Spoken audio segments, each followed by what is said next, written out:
நபி அவர்கள் சொன்னார்கள், ரமலான் வந்துவிட்டால் சைத்தான்கள் விலங்கிடப்படுகின்றன. ஆனா ஒரு நிமிஷம் யோசிங்க, சைத்தான் தான் சங்கிலியால் கட்டப்பட்டிருக்கானே, அப்புறம் ஏன் ரமலான்லயும் நாம தப்பு பண்றோம்? ஏன் கோபப்படுறோம்? ஏன் பொய் சொல்றோம்? அப்போ சைத்தான் கட்டப்படலையா? சைத்தான் விலங்கிடப்பட்ட பிறகும் நாம ஏன் தப்பு பண்றோம் தெரியுமா? அதுக்கு 3 முக்கியமான காரணங்கள் இருக்கு. நம்ம நஃப்ஸ், அதாவது மனம்.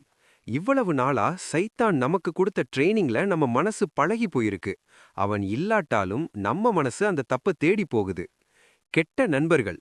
சைத்தான் சங்கிலியால கட்டப்பட்டிருக்கலாம், ஆனா அவன் ஏஜென்ட்டுகள், அதாவது தீய நண்பர்கள் அல்லது தவறான சோஷியல் மீடியா கண்டென்ட் இன்னும் வெளியே தான் இருக்காங்க.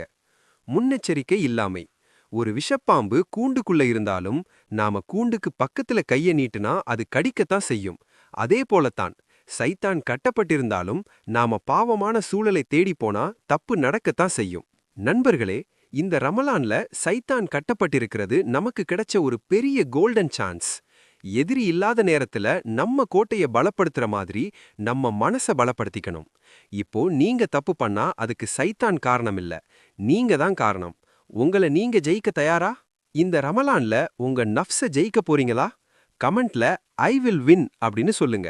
இந்த மர்மமான உண்மை உங்களுக்கு பிடிச்சிருந்தா லைக் பண்ணுங்க. உங்க சேனல் வாய்ஸ் ஆஃப் ஈமானுக்கு சப்ஸ்கிரைப் பண்ணுங்க.